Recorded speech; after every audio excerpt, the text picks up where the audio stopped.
بسم اللہ الرحمن الرحیم جزا اللہ عنا سیدنا محمد ما هو اہلہ رب اشرح لی صدری ویسر لی امری واحلل عقدۃ من لسانی یفقهوا قولی یا مقلب القلوب ثبت قلبی علی دینک۔ یہ پارہ سورہ ہود کی آیت نمبر 6 سے شروع ہوتا ہے۔ پارے کی پہلی آیت میں ہر اس بندے کے لیے پیغام ہے جو رزق کے لیے پریشان رہتا ہے کہ کھائیں گے کہاں سے۔ انسان کا معاملہ کیا ہے کہ وہ رزق کے معاملے میں چھوٹے دل کا ہوتا ہے اور عموماً فکر اور پریشانی کی بنیاد پیسہ ہی ہوتا ہے۔ اللہ تعالیٰ کہتا ہے کہ تم کیوں غم کرتے ہو، پرندوں سے سبق سیکھ لو، وہ صبح کو بھوکے پیٹ نکلتے ہیں اور شام کو نہ صرف ان کے پیٹ بھرے ہوئے ہوتے ہیں بلکہ وہ اپنے بچوں کے لیے بھی رزق لے کر آتے ہیں۔ تو ہمارا اس معاملے میں پہلا محاسبہ کیا ہونا چاہیے کہ میں رزق کی فکر تو نہیں کرتا رہتا۔ دیکھا جائے تو یہ مردوں کا معاملہ ہے لیکن زیادہ پریشان عورتیں ہو جاتی ہیں۔ کیا میں اس بات کا احساس رکھتا ہوں کہ اللہ تعالیٰ نے مجھے آزمائش کے لیے پیدا کیا ہے؟ آیت نمبر 12 میں اللہ تعالیٰ ہمیں بتا رہے ہیں کہ کبھی لوگوں کی تنقید اور مخالفت کے ڈر سے حق کو نہیں چھپانا۔ آیت 13 سے 15 میں یہ بتایا جا رہا ہے کہ قرآن اللہ کا کلام ہے اور یہ اس ذات کا کلام ہے جس نے اتنی بڑی کائنات بنائی۔ اللہ تعالیٰ کے سوا کوئی معبود نہیں۔ قرآن اللہ کے نبی کے دل پر نازل ہوا تھا، اس لیے جب تک ہم اسے دل پر نہیں لیں گے سمجھ نہیں آئے گی۔ اس لیے ہمارا عمل یہ ہونا چاہیے کہ ہم اس کو محسوس کریں، اس کی سچائی کو دل پر لیں، پھر ہی دل بدلیں گے۔ اس لیے اللہ تعالیٰ نے فرمایا یہ دلوں کو بدل دیتا ہے۔ آیت نمبر 16 میں ہمارے لیے محاسبے کا نقطہ ہے کہ کیا میں دنیا کی کامیابی کے لیے جتنی کوشش کرتا ہوں اتنی ہی کوشش کیا آخرت کو پانے کے لیے بھی کرتا ہوں؟ یہ محاسبہ کریں گے تو اس دن کے خساروں سے بچ جائیں گے۔ مثال کے طور پر ایک دولت ظاہری ہوتی ہے جو سب کو نظر آتی ہے، یعنی پیسہ جب آتا ہے تو گھر کا رنگ بدلنے لگتا ہے، گاڑی کا سائز بدلنے لگتا ہے۔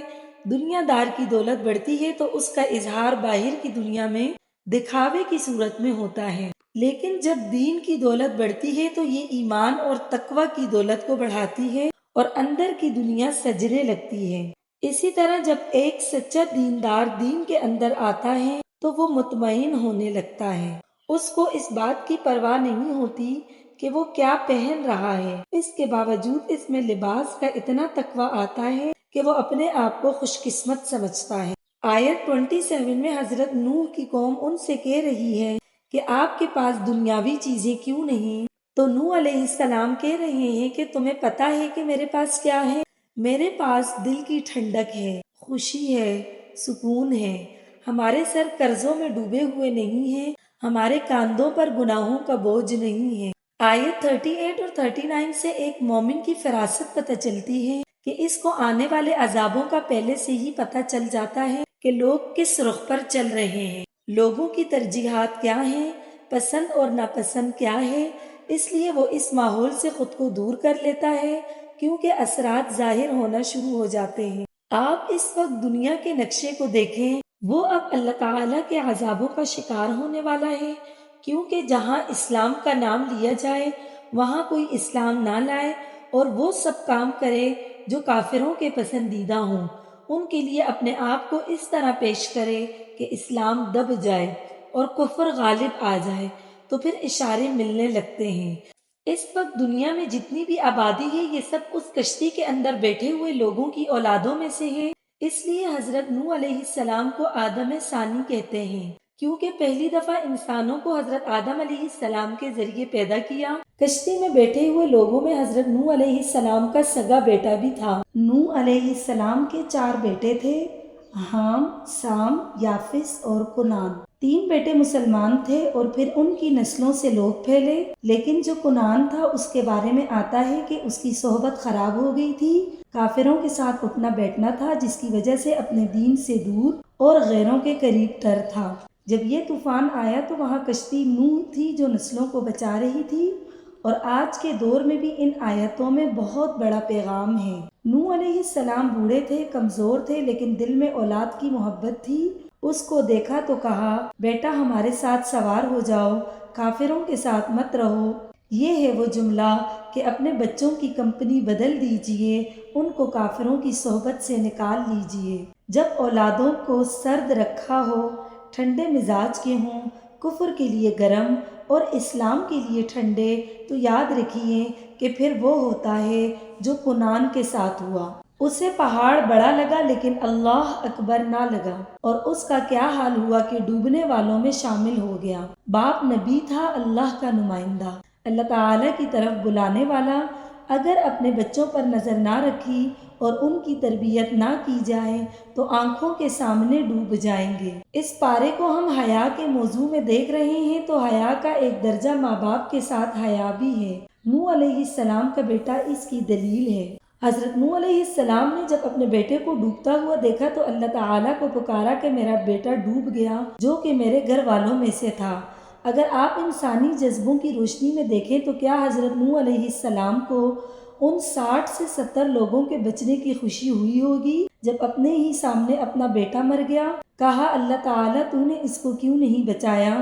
تو نے تو کہا تھا کہ میں تیرے گھر والوں کو بچا لوں گا۔ اب جواب میں اللہ تعالیٰ کا بلاغ پن دکھتا ہے، اے نوح وہ تو تیرا تھا ہی نہیں، تیرا ہوتا تو اس طرح غلط کام نہ کرتا۔ سب نسب توڑ دیے، دنیا کا نسب صرف دنیا کی ضرورت کے لیے ہے۔ جس طرح یہاں نوح علیہ السلام کے بیٹے کو کہہ دیا کہ وہ کافر بیٹا تیرا نہیں تھا، کل قیامت کے دن وہاں جا کر ہر صاحب ایمان کو جس کی اولاد کفر پر چلی گئی یہ جملہ کہہ دیا جائے گا اور وہ بے نیاز ہو جائیں گے۔ جیسے حضرت نوح علیہ السلام بے نیاز ہو گئے، دنیا میں اگر اولادوں کو ساتھ لے کر چلیں گے تو امید کی جا سکتی ہے کہ کل وہاں بھی ساتھ رہیں گے۔ اس لیے خدا کے لیے دین کا سفر تنہا نہ شروع کریں۔ آج آپ کو اپنی فکر ہے، جب اللہ کے حکم سے اپنے گناہوں سے توبہ کرتے ہوئے اپنے آپ کو بچا لیں گے تو پھر آپ کو اپنی اولادوں کا غم لگ جائے گا۔ اس سے پہلے کہ آپ ان کو ہاتھوں سے نکالیں، ان کو ساتھ لے کر چلیں۔ آیت نمبر 50 سے قوم عاد کا تذکرہ ہے۔ ہر نبی کی کہانی ہمارے لیے ایک الگ آئینہ ہے، اور اس پارے کے آخر میں دیکھیں گے کہ سارے نبیوں کے قوم کے جو گناہ تھے وہ سارے کے سارے آج امت مسلمہ میں آ چکے ہیں۔ وہ ایک گناہ کا شکار ہوتے تھے، ان پر پکڑ آ جاتی تھی۔ اب افسوس کی بات ہے کہ وہ سارے گناہ ہمارے اندر آ چکے ہیں۔ ایک پیغام ہر نبی کا کہ اللہ کے بن جاؤ، اس کی عبادت کر لو۔ حضرت نوح علیہ السلام کے بعد جو سب سے بڑی قوم آئی تھی وہ عاد تھی۔ اصل میں یہ انہی لوگوں کی نسل میں سے تھے جو حضرت نوح علیہ السلام کی کشتی میں سوار ہو کر بچ گئے تھے۔ یہاں ایک بڑا باریک سا نکتہ ہے جس پر غور کرنے کی ضرورت ہے کہ وہ لوگ جو اللہ کے عذابوں سے بچ جاتے تھے، نبیوں کے ساتھ جن کو واپس بھیج دیا جاتا تھا، دنیا میں امن و چین سے رہتے تھے۔ وقت گزرنے کے ساتھ ساتھ ان کی نسلوں میں پھر بگاڑ آ جاتا تھا، کیونکہ جب لوگ کتاب ہدایت اور نبیوں سے دور ہو جاتے ہیں ان میں پھر خرابی آتی ہے۔ تو قوم جب بگڑی تو اللہ نے حضرت ہود علیہ السلام کو بھیجا۔ قوم عاد بہت مضبوط جسم کی مالک تھی، قد کاٹ کے اونچے لمبے تھے، ان کو اپنے اوپر بہت ناز تھا۔ اسی کی نسل میں بعد میں قوم عمالقہ بھی آئی تھی۔ ان لوگوں کا جرم ایک تو شرک تھا ہی، رسول کی تکذیب بھی تھا، لیکن ساتھ ساتھ ان کو بڑی بڑی عمارتیں بنانے کا بھی شوق تھا، یادگاریں قائم کرتے تھے اور اسی پر فخر کرتے تھے۔ اللہ کو یہ عادتیں پسند نہیں آئی کہ جب کوئی دنیا میں آئے اور بڑا بن کر اس طرح رہے کہ اب دنیا سے جانا ہی نہیں ہے۔ انہوں نے رسول اللہ کی دعوت پر اللہ تعالیٰ کی بات کو نہ مانا تو اللہ تعالیٰ نے انہیں تباہ کر دیا۔ اس قوم کے اوپر ہوائیں چلی تھی، سمندری طوفان آئے تھے اور اس طرح اللہ نے ان کو پٹخ کر رکھ دیا۔ لہٰذا ہمیں بھی اپنا محاسبہ کرنا ہے کہ کوئی ایسا معاملہ آ جائے جو ہلاکت کا سبب ہو تو کیا ہم یہ سوچتے ہیں کہ اس میں اللہ تعالیٰ نے انسانوں کو گناہوں کی وجہ سے پکڑا ہے؟ بعض دفعہ ایک جگہ کے گناہ نہیں ہوتے، کسی دوسری جگہ کے بھی ہو سکتے ہیں۔ تو اللہ تعالیٰ سے دعا ہے کہ ہمیں اپنی پکڑ سے محفوظ رکھے۔ اس حوالے سے ایک بڑی خوبصورت دعا ہے، اس کو ہم اپنے لفظوں میں سمجھ لیں۔ انشاءاللہ کہیں بھی کوئی عذاب آئے گا تو اللہ تعالیٰ اس سے ہمیں بچا دیں گے۔ وہ دعا یہ ہے، اللہم لا تقتلنا بغضبک ولا تہلکنا بعذابک وعافنا قبل ذلک۔ اے اللہ، ہمیں اپنے غضب سے نہ مارنا اور ہمیں اپنے عذابوں میں ہلاک نہ کرنا، اور جب کبھی تو ایسے عذاب کا ارادہ کرے تو ہمیں اس سے پہلے بچا لینا۔ آپ یہ دعا اپنی دعاؤں میں شامل رکھیں، خاص طور پر جب کفر اور شرک کے ماحول میں رہتے ہیں تو اس وقت اللہ تعالیٰ کی پکڑ کے آنے کے بہت امکانات ہوتے ہیں۔ مت سوچیں کہ اللہ صرف مسلمانوں کو پکڑتا ہے۔ ہاں، مسلمانوں کو جلدی پکڑتا ہے، لیکن غیر مسلموں کو چونکہ دنیا میں ڈھیل دیتا ہے، تو اپنے آپ کو ان چیزوں سے محفوظ رکھنے کے لیے ایک تو اپنے دین کے اوپر عمل کریں، اور دوسری بات یہ کہ اللہ سے مدد مانگیں۔ پھر اسی طرح آیت 61 سے حضرت صالح علیہ السلام کی قوم کا ذکر شروع ہوتا ہے۔ یہ قوم عاد کے بچے ہوئے لوگوں کی نسل تھی۔ ایک دور کے جو نیک لوگ تھے ان پر اللہ تعالیٰ کی مدد آتی تھی، دوسرے دور کے اندر اسی کے لوگ عذاب کا شکار ہو جاتے تھے۔ حضرت صالح علیہ السلام کی قوم نے ایک مطالبہ کیا کہ ہمارے سامنے ایک چٹان ہے، وہ پھٹے اور اس میں سے اونٹنی نکلے اور ہمارے سامنے ایک بچے کو پیدا کریں تو ہم ایمان لے آئیں گے۔ اونٹنی کا معجزہ دیکھ کر تھوڑا سا مان گئے کہ ہاں اچھی بات ہے، کیونکہ لوگ معجزے کو دیکھ کر وقتی طور پر چپ ہو جاتے ہیں لیکن بعد میں پھر ویسے ہی ہو جاتے ہیں۔ تو ہوا کیا کہ وہ اونٹنی تھی، اس نے کھانا پینا تو تھا، وہ یہ بھول چکے تھے کہ اونٹنی آئے گی تو ہمیں اس کے کھانے پینے کا انتظام بھی کرنا ہوگا۔ جدھر سے وہ گزرتی ان کے جانور بھاگ جاتے، کھیتوں میں جاتی تو پورے کھیت کو چر جاتی، ان کے جانوروں کے لیے کھانا نہ بچتا، کنویں پر جاتی تو سارا پانی پی جاتی۔ اب سب اس کے دشمن ہو گئے کہ یہ کیا مصیبت آ گئی۔ بعض لوگ خود اپنے لیے مصیبت کھڑی کرتے ہیں۔ اب کیا ہوا؟ کہنے لگے اس کو مار دو۔ حضرت صالح علیہ السلام نے سمجھایا کہ دیکھو اس کو کچھ نہ کہنا، یہ اللہ تعالیٰ کی نشانی ہے، لیکن انہوں نے اس اونٹنی کو مار دیا۔ پھر اللہ نے اس قوم پر عذاب بھیج دیا۔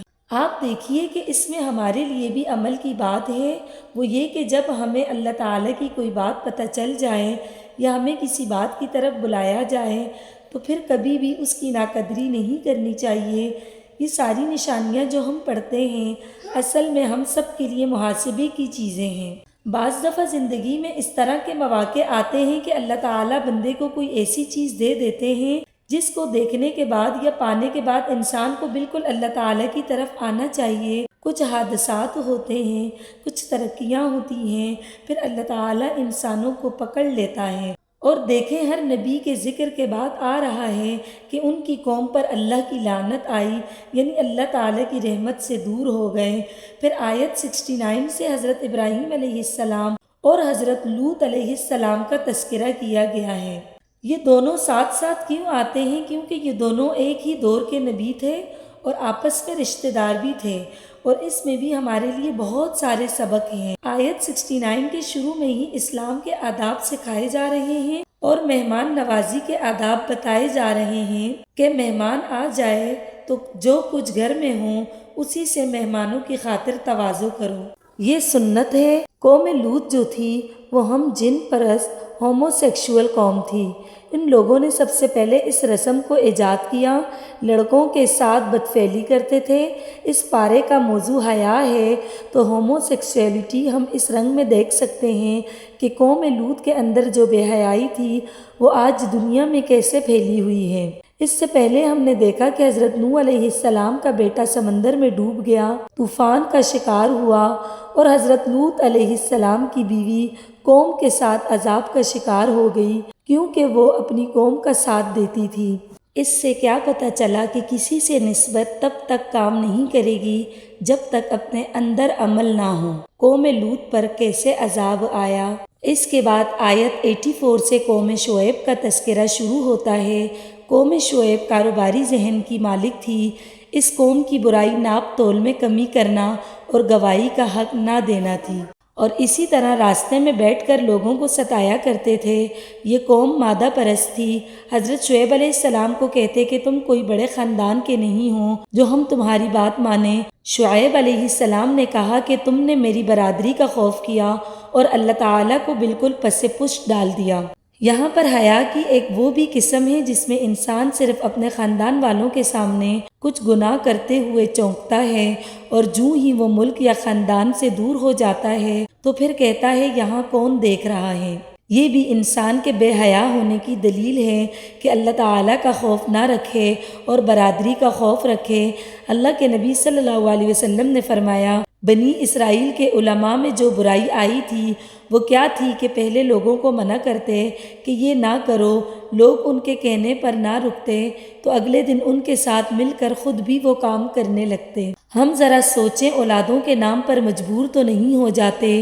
کیا ہم اولادوں کے نام پر گناہ تو نہیں کرنے لگتے؟ کیا ہم خاندانوں کے نام پر گناہوں کو اپنے لیے حلال کرنے لگتے ہیں؟ ہمیں اس بات پر بہت سوچنے کی ضرورت ہے، کیونکہ یہ وہ بت ہے جو نہیں ٹوٹتا، اور اس کی وجہ سے پھر ہم بعض دفعہ اپنے آپ کو اللہ تعالیٰ کی نگاہوں میں مجرم بنا لیتے ہیں۔ کبھی بھی ایسا کام نہیں کرنا جس سے لوگوں کو خوش کرنے کی وجہ سے اللہ تعالیٰ کو ناراض کر دیں۔ حضرت شعیب علیہ السلام کی قوم پر 2-3 عذاب آئے تھے۔ ایک وقت میں زلزلہ بھی آیا اور فرشتے نے چیخ بھی ماری، جس کی آواز سے ان کے کلیجے حلق میں آ گئے، اور ان پر آسمانوں سے بادل بھی آیا تو خوشی خوشی اس کے نیچے آ گئے کہ بہت برسنے والا ہے، اور جب ساری قوم بادل کے نیچے آ گئی تو اس بادل کے اندر سے آگ برسی اور ساری قوم جل کر راکھ ہو گئی۔ پھر آیت نمبر 96 سے سورت کے آخر تک حضرت موسیٰ علیہ السلام کا قصہ ہے۔ قرآن پاک میں سب سے زیادہ حضرت موسیٰ علیہ السلام کا قصہ ہے، کیونکہ ان کی قوم کی نسل بہت بڑی تھی اور اس کے اندر بہت ساری نعمتیں بھی تھیں اور آزمائشیں بھی تھیں۔ حضرت موسیٰ علیہ السلام کی مثال اس دور میں ایسی تھی جیسے آج کے دور کے کسی مسلمان کو کسی سپر پاور کے سامنے اللہ کا پیغام پیش کرنا ہو۔ یہ بہت بڑا ٹاسک ہوتا ہے، زبان لڑکھنانے لگتی ہے، لوگ مصلحتوں کا شکار ہونے لگتے ہیں۔ ہمارے لیے اس میں نصیحت کی بات یہ ہے کہ کبھی بھی کسی لیڈر کو مانتے ہوئے دیکھ لیں وہ خود کس راستے پر چل رہا ہے۔ پھر آیت 103 سے اگلی آیتوں میں قیامت کے کچھ مناظر کا ذکر ہے کہ کیسا سخت دن ہوگا، اور اللہ تعالیٰ فرماتے ہیں کہ کوئی بات بھی نہیں کر سکے گا۔ پھر اسی طرح آیت نمبر 111 اور 112 میں ہمارے لیے محاسبے کا ایک نقطہ ہے کہ کیا مجھے یقین ہے کہ جو میں کر رہا ہوں اس کو اللہ تعالیٰ جانتا بھی ہے اور اس پر نظر بھی رکھتا ہے۔ آیت نمبر 119 میں جہنم کے بارے میں بتایا جا رہا ہے کہ اللہ تعالیٰ نے جہنم سے وعدہ کیا ہے کہ میں تجھے انسان اور جنوں سے بھر دوں گا۔ تو سوچنے کی بات ہے کہ کچھ انسان جائیں گے اور کچھ جن جائیں گے جہنم میں، لیکن پھر بھی جہنم میں جگہ ہوگی، اللہ تعالیٰ اس پر اپنا پاؤں رکھیں گے، پھر جہنم کہے گی اللہ تعالیٰ میں بھر گئی۔ اگر انسان ایک لمحے کے لیے بھی یہ سوچے اس یقین کے ساتھ کہ جہنم کا ایک جھونکا ہی انسان کے دنیا کے سارے مزے ختم کر دے گا۔ یہ جن قوموں کا تذکرہ ہوا ہے ان کا بھی یہی حال تھا کہ انہوں نے دنیا کی رنگینیوں کے پیچھے لگ کر اللہ تعالیٰ کی بات کو بھلا دیا۔ آخری آیات میں اللہ تعالیٰ اپنے نبی کو پکارتے ہیں کہ یہ قصے آپ کو پہلے تو نہیں معلوم تھے۔ اس سے یہ بات معلوم ہوتی ہے کہ یہ چند بستیوں کی باتیں تھیں، اس کے علاوہ اور بھی قومیں تھیں۔ اللہ تعالیٰ فرماتے ہیں کہ یہ وہ چیزیں ہیں جن کے ذریعے ہم تمہارے دل کو مضبوط کرتے ہیں۔ جب لوگ آپ صلی اللہ علیہ وسلم کو ستائیں تو آپ نوح علیہ السلام کو یاد کر لیں، جب لوگ آپ کی بات نہ مانیں تو ہود علیہ السلام کو یاد کر لیں، جب لوگ سرکشی کریں تو آپ موسیٰ علیہ السلام کو یاد کر لیں۔ اور یہ ہمارے لیے بھی ایک نصیحت ہے کہ جب دوسروں کا غم سنتے ہیں تو اپنا غم خود ہی کم ہونے لگتا ہے۔ کہا اپنے دلوں کو مضبوط کر لو۔ آخری آیت میں پیغام ہے کہ اللہ کی بات نہیں مانتے، تمہیں معلوم ہی نہیں کہ وہ ذات کتنی بڑی ہے۔ اگر اچھے اعمال کر رہے ہو تو بھی اور برے اعمال کر رہے ہو تو بھی اس بات کا یقین رکھو کہ تمہارا رب تم کو دیکھ رہا ہے۔ یہاں پر سورہ ہود ختم ہوتی ہے اور اس کے بعد سورہ یوسف شروع ہوتی ہے۔ سورہ یوسف میں بہت ساری باتیں ہیں کہ ہم انسانی رشتوں کو کیسے دیکھیں۔ محبتوں کا امتحان بھی ہے اور نفرتوں کی آزمائش بھی ہے۔ اور اللہ تعالیٰ کا شکر ادا کیجیے کہ سچی کہانیاں ہیں جن سے ہم نصیحت حاصل کر سکتے ہیں۔ خاص طور پر یہ سورت نوجوانوں کو پڑھنے کی بہت ضرورت ہے، کیونکہ اس میں ایک اہم نکتہ ہے کہ کیسے برائی کے ماحول میں اپنے آپ کو جما کر رکھیں۔ وہ ماحول جس میں عورتیں خود ہی گناہ کی دعوت دے رہی ہوں تو پھر وہاں کون سی طاقت ہے جو گناہ سے بچاتی ہے؟ اس سورت کے آغاز میں اللہ تعالیٰ فرماتا ہے کہ یہ اس کتاب کی آیات ہیں جو اپنا مدعا صاف صاف بیان کرتی ہیں۔ ہم نے اس کو نازل کیا ہے، ورنہ کیا ضرورت تھی یہ بات کہنے کی؟ یعنی اس کہانی میں جتنی بھی باتیں ہیں وہ کوئی افسانہ نہیں ہے، وہ حضرت یوسف علیہ السلام اور زلیخا کا قصہ نہیں ہے، وہ اللہ کا نازل کردہ کلام ہے۔ تو اس کو ہمیں ایک قصے کی طرح نہیں پڑھنا بلکہ اس کو عمل کے لیے پڑھنا ہے۔ آیت نمبر 3 سے پتہ چلتا ہے کہ جب تک اللہ تعالیٰ نبی صلی اللہ علیہ وسلم کو کوئی بات نہ بتا دیں، نبی صلی اللہ علیہ وسلم کو بھی کچھ علم نہیں ہوتا۔ اس کہانی کا آغاز بھی خواب سے ہوتا ہے اور اس کا اختتام بھی خواب پر ہوتا ہے۔ اس کہانی میں 3 موقعوں پر خواب کا ذکر آیا ہے۔ یہاں تھوڑی سی بات خواب کے بارے میں بھی کرنا ضروری ہے۔ اول یہ کہ خواب حقیقت ہے اور اللہ تعالیٰ کے حکم سے ہوتے ہیں، کوئی خواب اپنی مرضی سے نہیں دیکھا جا سکتا۔ عموماً خواب 3 قسم کے ہوتے ہیں۔ پہلی قسم کے وہ خواب ہوتے ہیں جو اللہ تعالیٰ کی طرف سے ایک طرح سے خوشخبری ہوتے ہیں۔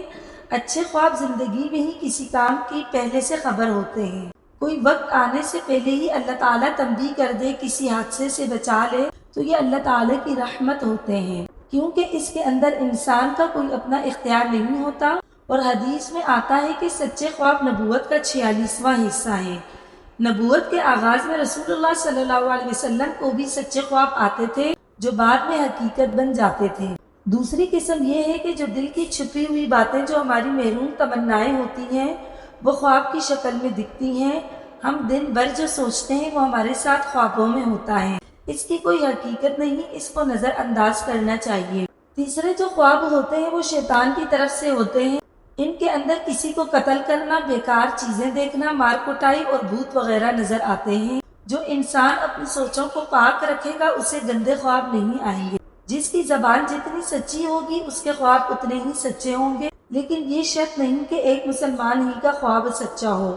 اسی صورت میں ہم دیکھیں گے کہ وہ لوگ جو کافر ہیں، ایک تو کفر، اس کے ساتھ شراب بھی پلا رہا ہے، اس کا خواب بھی سچا ہو رہا ہے۔ تو خوابوں کا تعلق کسی انسان کی قابلیت سے نہیں۔ پھر اس کے بعد خواب کے معاملے میں جو پسندیدہ عمل ہے وہ کیا ہے کہ اس کو دوسرے سے بیان نہ کریں، اور جو جھوٹا خواب بنا کر بیان کرے قیامت کے دن اس کو سزا دی جائے گی۔ اور جھوٹا خواب اللہ تعالیٰ پر جھوٹ گڑنا بھی ہے۔ اللہ کے نبی صلی اللہ علیہ وسلم کو کوئی خواب میں دیکھ لے تو گویا اس نے آپ صلی اللہ علیہ وسلم کو ہی دیکھا، کیونکہ شیطان نبی کریم صلی اللہ علیہ وسلم کی شکل میں بدل کر نہیں آ سکتا۔ دوسری بات یہ ہے کہ اگر آپ خواب کسی کو بتا دیتے ہیں تو حدیث میں ہے کہ جو خواب بیان کرے اور سامنے والا اس کی جو بھی تعبیر کرے تو وہ ہو جائے گی۔ اس لیے نہ تو خواب کسی احمق، بے وقوف یا جذباتی کے سامنے پیش کرنا چاہیے، نہ حاسدوں کے سامنے اپنا خواب بیان کرنا چاہیے۔ حدیث میں آتا ہے کہ خواب پرندے کے پاؤں میں پھنسی چیز کی طرح ہوتا ہے، جب اس کو بیان کر دیا جاتا ہے تو یہ واقع ہو جاتا ہے۔ اپنی باتیں اپنے تک رکھیں، اگر برا خواب دیکھ کر آنکھ کھل جائے تو اعوذ باللہ پڑھیں اور دعا کریں، اے اللہ میں اس خواب کی برائی سے پناہ مانگتا ہوں۔ کچھ صدقہ کر دیں، اٹھ کر 2 نفل پڑھنا چاہیں تو پڑھ لیں۔ سب سے اہم چیز اپنا خواب کسی سے بیان نہ کریں، اور برا خواب تو ہرگز بیان نہ کریں، اور وہ کام کریں جس سے آپ اپنے آپ کو اس برائی سے محفوظ کر سکیں۔ حضرت یعقوب علیہ السلام کے 12 بیٹے تھے، اس میں سے 2 بیٹے یوسف بن یامین ایک بیوی سے ہوئے، انہوں نے ایک اور شادی کی جس میں سے 10 بیٹے ہوئے، جس میں یہودا سے لے کر اور کئی نام آتے ہیں۔ یوسف علیہ السلام شکل کے بھی بڑے پیارے تھے، عادات کے بھی بڑے پیارے تھے۔ اللہ تعالیٰ نے بچپن میں ہی خواب میں ان کو خبر دے دی کہ یہ اپنے وقت کے نبی بنیں گے۔ یہ پیارا سا خواب 8 یا 9 سال کا بچہ دیکھ رہا ہے۔ باپ نے کہا خواب کسی سے بیان نہ کرنا، یہ اس لیے کہا کہ فطرت ہے، سگے اور ستیلے کا فرق انسان کے دل ہیں۔ دوسری بات یہ ہے کہ یعقوب علیہ السلام ایک نبی بھی تھے۔ حضرت یوسف علیہ السلام کے یہ صرف باپ ہی نہیں تھے بلکہ نبی ہونے کے ناطے وہی بات جو ہم نے ابھی وضاحت کی کہ اچھا خواب بھی کسی کو نہ سناؤ انہوں نے بھی اپنے بیٹے کو کہہ دیا یہ بدگمانی کرنا مراد نہیں تھا، اور ساتھ ہی حضرت یعقوب علیہ السلام نے یہ پہچان لیا کہ یہ بیٹا میرا بڑا قابل بیٹا ہوگا۔ آپ دیکھیے کہ جن لوگوں سے اللہ تعالیٰ نے بڑے ہونے پر کوئی بڑے کام کروانے ہوتے ہیں، عموماً ان میں سے اکثر لوگوں کو آپ بچپن ہی سے کچھ نہ کچھ عام چیزوں میں دوسرے لوگوں سے خاص دیکھیں گے۔ بردباری ہوگی، تحمل ہوگا۔ آیت نمبر 7 سے پھر وہ قصہ شروع ہوتا ہے جو قصہ مکہ والوں نے پوچھا تھا اور اس پر یہ صورت نازل ہوئی۔ ان آیات میں اب ذرا یہ سوچئے کہ یوسف علیہ السلام کے بھائی آپس میں اپنے بھائی اور والد کے لیے کس طرح بات کر رہے ہیں۔ یہ بھی ایک قسم کی غیر اخلاقی باتیں ہوتی ہیں کہ جب بھائی دوسرے بھائیوں کی برائیاں کرنے لگتے ہیں یا بدگمان ہونے لگتے ہیں اور باپ پر الزام لگانے لگتے ہیں۔ دیکھا جائے تو ہر بچے کے دل میں یہ گمان ہوتا ہے کہ میرے امی ابو مجھ سے کم اور دوسرے بہن اور بھائی سے زیادہ پیار کرتے ہیں، اور جہاں سگے سوتیلے کا فرق ہو جائے تو یہ فرق اور بڑھنے لگتا ہے۔ ان آیات میں غور کریں تو پتہ چلتا ہے کہ حضرت یوسف علیہ السلام کتنی محبت سے اپنے باپ کو مخاطب کرتے ہیں، اور یہاں ان کے بھائی اپنے والد کو کہہ رہے ہیں کہ ہم ان کو بہکا ہوا دیکھ رہے ہیں۔ تو یہ ہوتا ہے فرق۔ اگر آپ اپنے ماں باپ کو اپنے بچوں میں سے کسی سے کم اور کسی سے زیادہ پیار کرتا دیکھیں تو اپنے اوپر لیں۔ اگر آپ کو ایسا شک ہو تو ماں باپ کو نہ دیکھیں، خود کو دیکھیں۔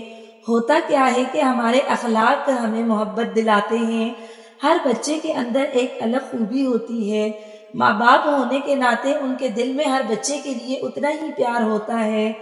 ماں ایک ہی وقت میں ہر بچے کو اتنا ہی پیار دیتی ہے، ویسے ہی ہر بچے کو دودھ پلاتی ہے، ویسے ہی ان کی گندگی صاف کرتی ہے، لیکن انسان اپنے رویوں سے محبت لیتا ہے۔ ہم اپنے آپ کو چیک کریں، صرف دوسرے بچوں تک نہ رہیں۔ آیت نمبر 32 میں ہمارے لیے محاسبے کے نقطے ہیں۔ ہم میں سے بہت سارے لوگ حسن کے گرویدہ ہوتے ہیں، لیکن یاد رکھیے جو نعمت زیادہ ہوتی ہے اس کا فتنہ بھی زیادہ ہوتا ہے۔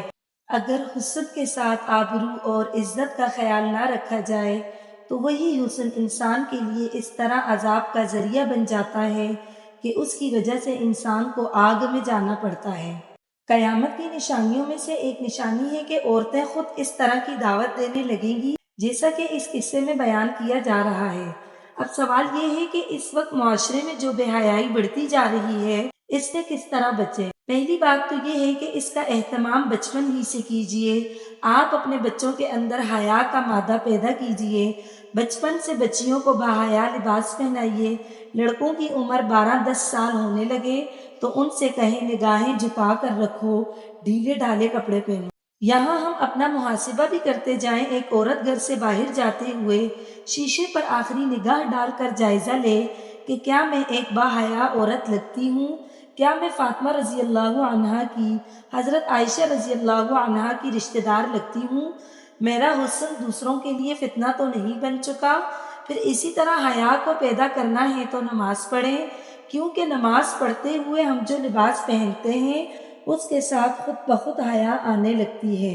پھر اس طرح قرآن پاک سے گہرا تعلق رکھیے، کیونکہ قرآن پاک پڑھنے کے دوران آپ کا ایمان بڑھتا ہے۔